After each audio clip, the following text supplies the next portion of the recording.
This podcast is sponsored by nobody.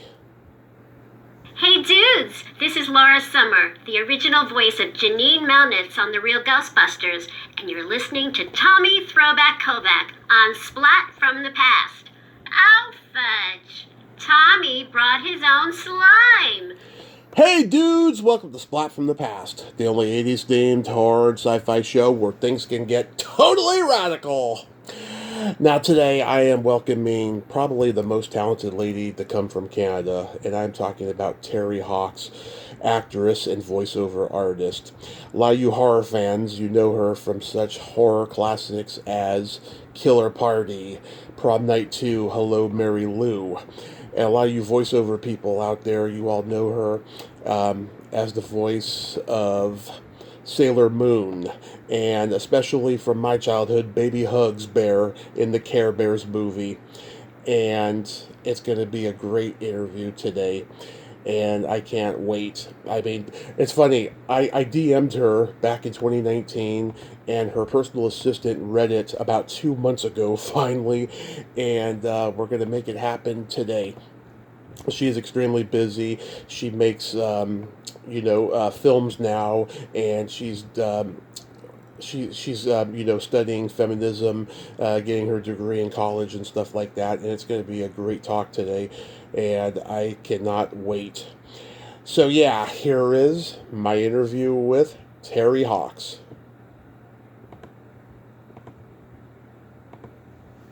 Hey Terri, welcome to the show. How are you today? Hi, I'm good, Tommy. Thanks. How are you doing? I am fabulous. This is such a great honor. Thank you so much for taking the time today. Oh, it's my pleasure. My pleasure. So you're somewhere on Pacific Coast time, right? Modesto, California. Nice. And how's the weather there today? It's nice and sunny. Lovely. It's gray and rainy here, but I'm sunnier speaking to you. Thank you. So going back in time, did you gravitate toward acting early on in your childhood? Oh my gosh. Yes, but that was really due to my mother. When I was a kid, we lived in the States for a couple of years. My dad was pursuing a PhD in Fort Collins, Colorado. Mm-hmm. And my mother, unable to work there, unable to get a work permit, really embraced community theater. And Fort Collins had, and I believe still has, a vibrant theater community. So my mom was doing a play, and she came home one day when I was 9 or 10 and said, honey, they can't find a little boy for this one role in the play. Would you like to audition? And I went, okay, I guess. And I auditioned, and I got the role, and then I was in a play with my mother in this really sweet, charming little play called The Invisible People, about a little kid who had all these imaginary friends, and that was the beginning. That led to lots more community theater, and then back in Calgary, Alberta, a long stint with the Young Canadians of the Calgary Stampede, which provided me with scholarships for singing and dancing training, and then the Banff School of Fine Arts, a very well-respected art school, and at the time it had an amazing musical theater program, also a scholarship, which was great because my family would not have been able to have afforded those kinds of lessons for me. And that was my amateur training and theatrical experience that eventually led to the profession that I work in. Mother knows best. Mother knows best. Thanks, Mom. Yeah. So you were originally on the trajectory of law for a while, right? Well, I never did study law. I mean, I think I took a couple of courses in law at university, but most of my classes were in political science and English, and I thought I would be interested in going to law school, and I was just fighting for justice, I guess. That was sort of the impetus, just righting some wrongs that I was observing in society. And I didn't end up doing that because I was offered a professional acting job at the Citadel Theatre in Edmonton, which is a major regional theatre in Western Canada, in my fourth year of university. And initially I turned it down because I thought it would conflict with my exams. And my teachers at the Banff School of Fine Arts at the time encouraged me to accept this opportunity. It was a great opportunity for a new musical about Marilyn Monroe, a very respected artistic director, and I eventually was able to rearrange my exams and do the play, and it was a great experience, and that was my crossroads. And I thought, well, I could consider doing some graduate work or law school, or I could maybe explore this arts world, this theater world, that then led to television and film. And I decided that if I was ever going to explore a profession in the arts, that maybe that was the time.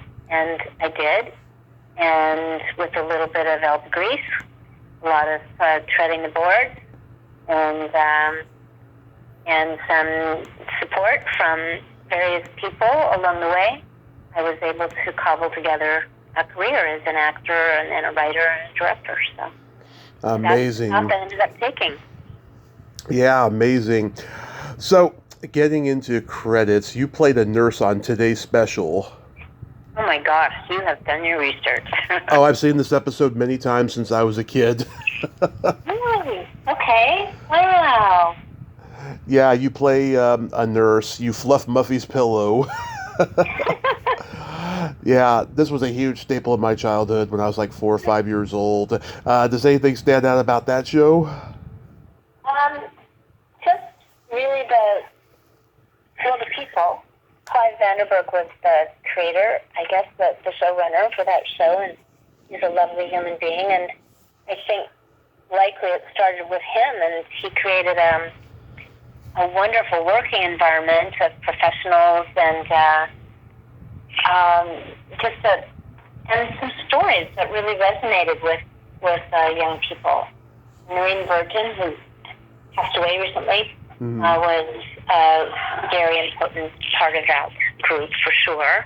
And I think anybody who ended up working with that community of people and telling the stories that they told really found it to be a meaningful experience. Yeah, Bob Dermer, who played Sam, the security guard puppet, he's been on the show. Okay. Yeah, retired now, raising his teenage son. Yeah. Did you watch it from your position in the States, or did you live in Canada at one point, or? We had it on, I think, PBS or Nickelodeon, one of the two, when I was a kid. Yeah, it was popular out here for a brief time, but I always remembered it. I never forgot it. I mean, how can you forget Jeff? You know, the moment his hat goes off, he's a mannequin again. Yeah, he's a big talent, that is for sure. I love that you saw that, and that had an impact on you. That's great. Thanks for sharing that. Yeah, and sometimes I'll meet somebody in my same age group who remembers the show too. That grew up in the States. Yes. You're my third guest from Killer Party. Who were the other two? Elaine Wilkes and the legendary Pam Hyatt. Okay, all right, beautiful. Yeah, does anything stand out about that movie? You know, it was one of my very early films, so I felt like a real newbie, and there were many actors who had more experience on camera than I did at the time.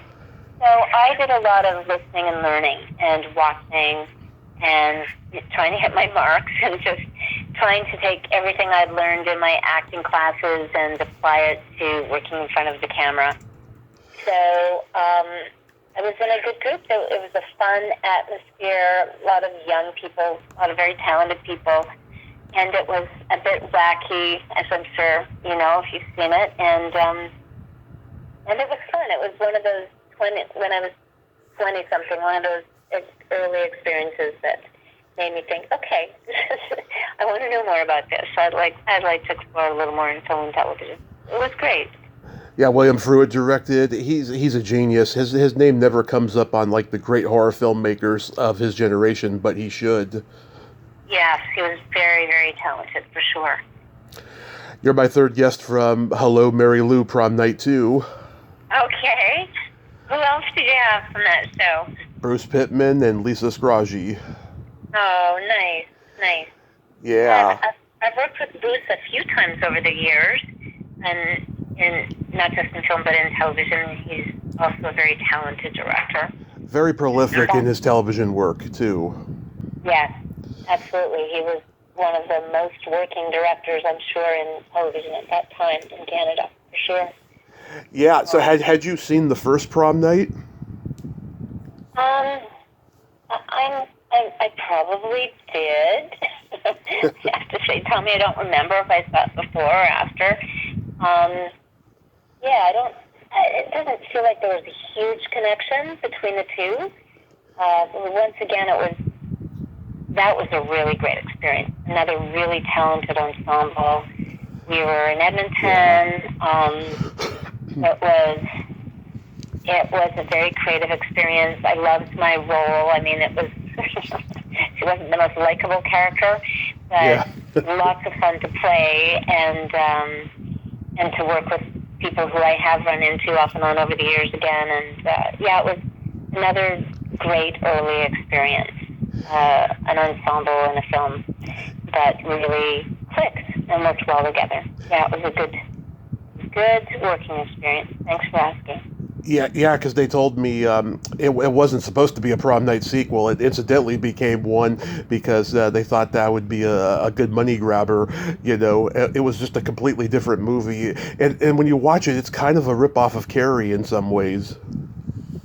I can see where you say that. Although I suppose if you look at everything in the genre, everything's borrowed from something else to a certain degree, like most genres. But I can absolutely see the parallels there.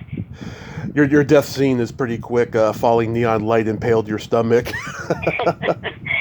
Yes, those thankfully those death scenes that I have had the honor of playing in my career have generally been quick and merciful. Yeah, you probably died with 2 belly buttons. What was it like working with Kiefer Sutherland in Crazy Moon? Oh, well, he's such a talent. He's so good, and that was earlier in his career, and then his career exploded even more than it was exploding then. So I didn't have a lot of screen time in that film, but I had what I feel is a pretty memorable scene. Very memorable.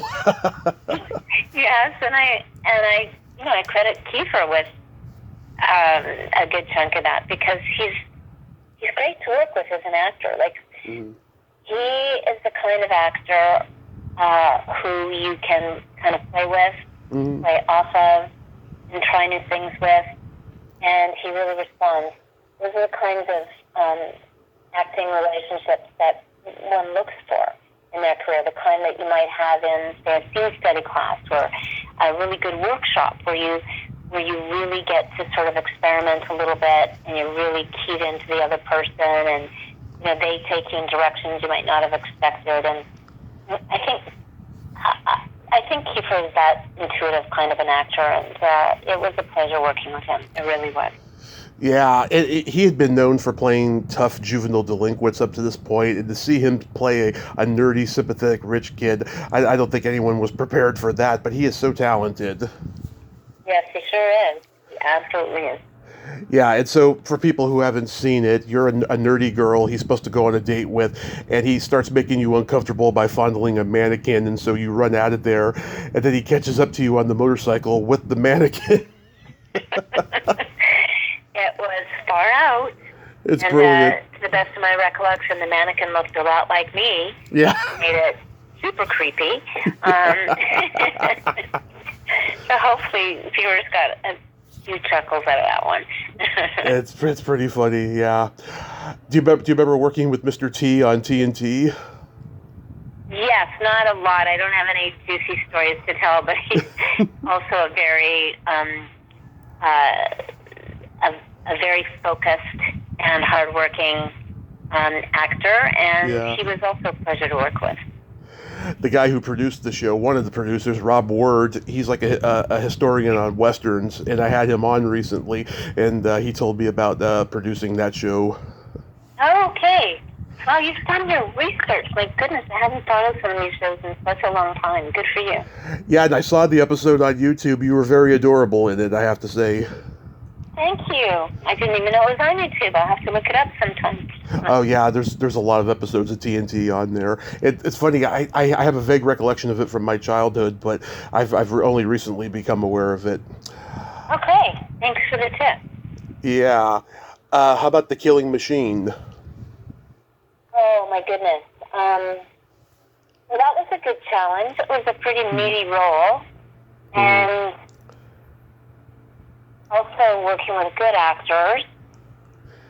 Jeff Wincott. Yeah. Mike Ironside. Callista Carradine, I've talked to her.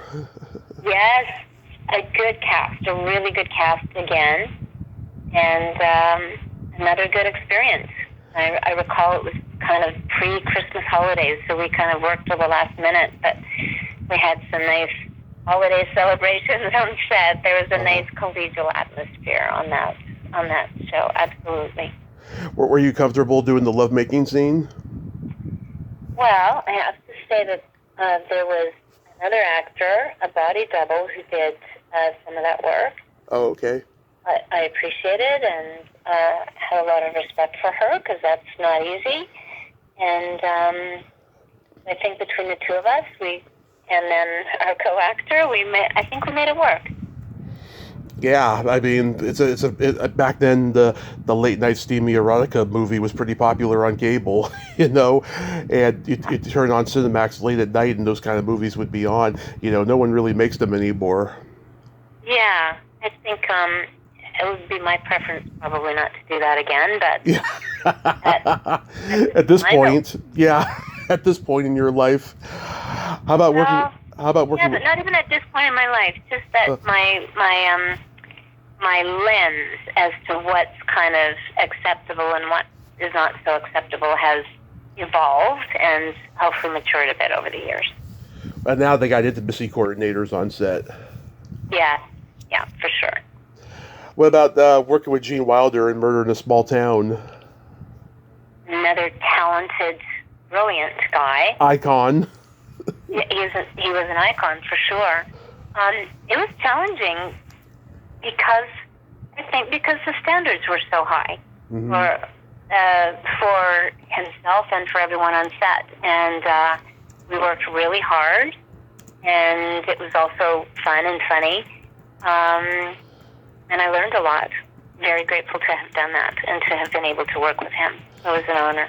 Yeah, people told me he was a sweetheart, but he had very high standards, and he would have a tendency to raise his voice if someone wasn't on point. Everyone has their own style, and he definitely wanted what was best for the film, and he worked as hard as he asked everyone else to work. So I really respected that. Yeah, I remember when it first aired. Oh God, it was rerunning over and over again on A&E, and they made a sequel, I think, later that year or the next year, and that was his last movie, unfortunately. Joyce Chopra directed it. What was she like? She was lovely. I think, if I recall, it was a newer experience for her in that role, and I think that she and Gene worked closely together. He was certainly a veteran by that point, and they seemed to have a very good working relationship. So it seemed like a very collaborative set in that way. Yeah, she directed a movie I love in the 80s called Smooth Talk, a very underrated indie masterpiece with Laura Dern and Treat Williams that I recommend. Thank you. I'm going to make note of that. I never saw that, but I sure love those actors too. I'll check that out. It's a great, great movie. How was guest starring on The Outer Limits with Kevin Nealon? Oh my gosh, such a mincy guy. Yeah. Such a nice guy. Really, really enjoyed him. I would work with him anytime. It was fun. The whole crew out west was fantastic. It was a joyful experience. Great. Yeah, I've heard he's one of those guys, no matter how successful he gets, he's just like your neighbor. He likes to talk to everybody, and he's very social and all of that. Very down to earth, absolutely. Very humble. And Ronnie Cox was in that episode. I heard he's a good guy, too. Yeah, it was just a good group all around. That was a lot of fun. Really enjoyed that. So I grew up on a lot of the cartoons you voiced. I grew up on the Care Bears, Babar, Beverly Hills Teens, even though that one didn't last a while. I never watched Sailor Moon because I was like 12 when that show was popular, and by that point I was into Beavis and Butthead and The Simpsons, more adult cartoon fare. But Yeah. Sailor Moon, that's probably the character you're the most recognized for as far as voiceover goes, right? I think so. For sure some people mention the other series that you just mentioned, and that those series were parts of their childhood. But something in particular happened with the Sailor Moon series, especially the original dubbing group. And I think, well, we didn't know it at the time. We didn't recognize that it was really going to be as special and impactful as it was. Mm. But now, years later, when I look back, I think, well, maybe we shouldn't have been quite so surprised, because I think it was groundbreaking in some ways. First of all, with regard to gender and a group of superheroes actually being superheroines, these girls who set out to save us from the Negaverse. And that was unique. Excuse me. Yep. And I think empowered audience members, whether they were young or old, or regardless of gender. The animation looks like it was pretty groundbreaking for its time. It borders on anime. Yes, I was going to say that kind of thing. Excuse me. A lot of people consider that series to be the gateway to anime, and which I didn't really understand. Excuse me. And now that anime is so popular, I see it now. I see the threads of connection. So yeah, in those two respects, I think it was really kind of groundbreaking. And the third one I would add to that is based on the feedback that I've received from fans over the years. I've talked to so many people now who have shared personal stories about how the series Sailor Moon has affected them, and in many cases helped them through difficult times in their lives. Right. And I would credit Naoki Takeuchi, who created the series, with that, she and her team of writers, because the series was infused with a lot of positive messaging and encouraging mantras and philosophies for people trying to kind of work their way through life and figure out how to combat bullying, or maybe to address their sexual identity, or how to navigate friendships and the power of supporting one's friends, the power of friend circles, the ability to accept one's imperfections, and to be able to laugh at oneself, and to get knocked down and be able to kind of rise up again and face what's in front of you. All those messages, I think, came through in various ways through the characters, and then the little additions at the end of the episodes, which Sailor Moon says. She'd have a few words of wisdom for the viewing audience. And so I don't think that was very common. I'm thinking of, a couple of the other series you mentioned that I was in, and I remember having discussions with the producers about the content of certain episodes, and they might not have been as psychologically aware of the impact that they'd be having on young minds. So, right. Although, like everything, I think the series was imperfect, as am I, as is everything I've ever been in. I think that the pros greatly outweighed the cons, and the feedback, as I said, although anecdotal, would support that. And it seems to have had a very positive effect on many people, which is really rewarding to think that one could have been a small part of that collective storytelling venture. That's awesome. The first thing that you did in voiceover that's on your IMDb is the special magic of herself, the elf. And I've talked to a couple people from that, Jim Henshaw and Susan Roman, great people. Oh, yes, they are, for sure. I still cross paths with Susan every once in a while, and yeah, she's another salt of the earth human being. Yes, very talented. And I know Georgia Engel was in that, and she also did voices for the Care Bears. Like, did you ever record in the same booth as her? I don't recall doing so. That doesn't mean that I didn't. That was a long time ago. Yeah. Never count. Yeah, so you obviously are familiar with recording, and sometimes you are with the other actors, and Yeah. sometimes not. You're just kind of pretending that you're with the other actors, and Yeah. making your best guess as to how to respond to those actors who are not in the booth with you. So, and then after a while, it starts to sort of mesh together. So I'm afraid I can't answer that with any authority. Okay, because she was on the Mary Tyler Moore Show, and she was so great. I've talked to some people who worked with her on there and said that she was actually pretty smart. She wasn't dumb like her character was, Oh, I find that's usually the case. I think it's sometimes harder to play a dumb character if you're smart. And anyway, I think what I have to say. I think most actors are pretty smart because there's a lot to acting that doesn't meet the eye. So to unravel that and to create a solid and full character is more challenging than one might think unless they've tried it themselves. So I know in recent years, you've been studying feminism and women's studies and so forth, and that's transitioned into you making films. What do you got going on these days that you're working on?